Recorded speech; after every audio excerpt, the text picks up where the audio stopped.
नमस्कार दोस्तों। ये आप सामने देख रहे हैं, ये मेरे घर के ही आंगन का दृश्य है, जहाँ हम सब तुलसी पिंडा बोलते हैं, यानी जहाँ तुलसी जी लगाकर उनकी सेवा पूजा की जाती है। वहाँ संध्या वंदन का, संध्या पूजन का ये दीपक जल रहा है। मुझे ये दृश्य हमेशा से आकर्षित करता है, तुलसी जी के समक्ष जलता हुआ दीपक।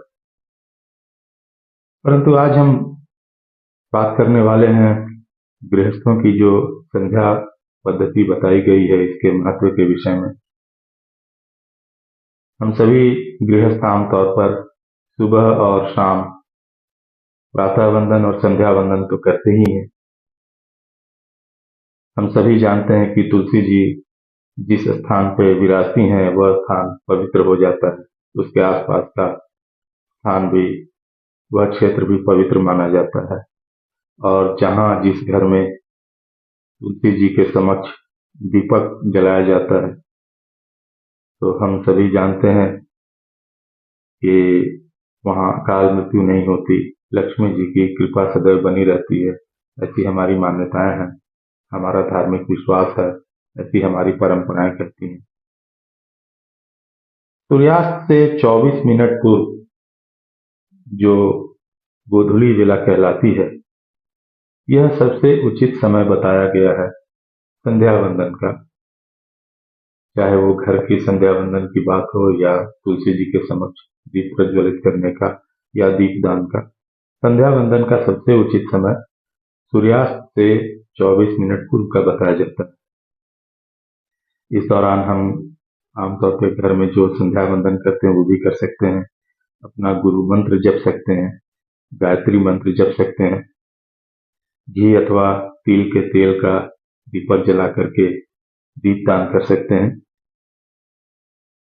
और इस दीपदान का, इस संध्या वंदन का महत्व इसलिए और भी ज्यादा बढ़ जाता है क्योंकि संध्या वंदन का उद्देश्य ही यही है कि इस दौरान जो है तामसिक असात्विक ऊर्जा जो होती है, जो नेगेटिव एनर्जी होती है, ऐसा माना जाता है कि संध्या काल में इसका प्रभाव काफी बढ़ जाता है।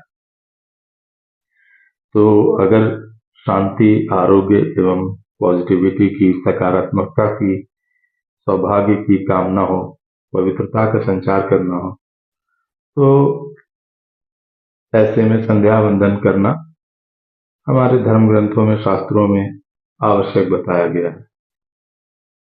तुलसी जी विष्णु प्रिया है, अतः उनके पूजन के समय विष्णु स्तोत्र या लक्ष्मी स्तोत्र का पाठ भी कर सकते हैं।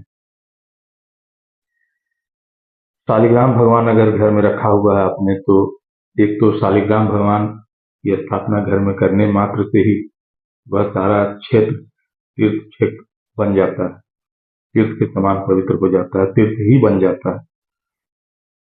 तो इस स्थिति में भी घर में नित्य तुलसी पत्र उनको अर्पण किया जाता है।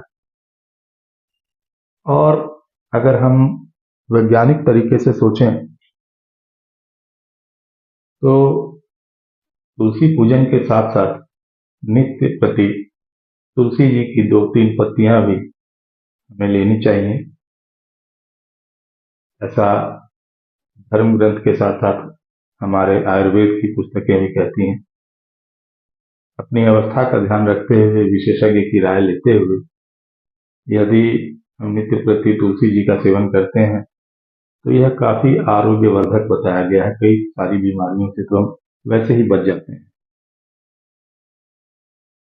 ऐसे में हमारा इम्यून सिस्टम बूस्टअप होता है, रोग प्रतिरोधक क्षमता जिसे कहते हैं, और बहुत सारी मौसमी बीमारियां भी नहीं हो पाती। अनेकों रोगों में आयुर्वेद में तुलसी जी के संबंध में इसके स्वास्थ्यवर्धक लाभ इनके बताए गए हैं।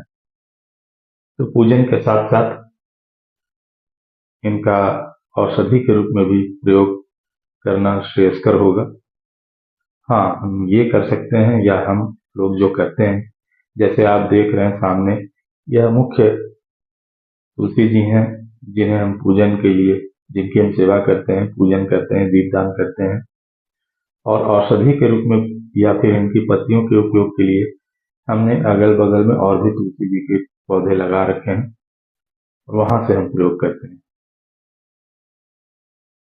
मुझे तो यह दृश्य इतना शांतिदायक लगता है, इतनी शांति मिलती है मुझे। मैं अक्सर ऐसे में सामने बैठकर अपने झूले पे तुलसी जी का और इस दीपक का दर्शन करता हूँ और अद्भुत दिव्य चेतना, अद्भुत शांति की अनुभूति होती है।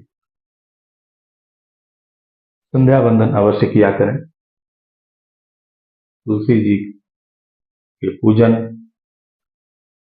से पुण्य का लाभ उठाएं, सकारात्मकता पाएं।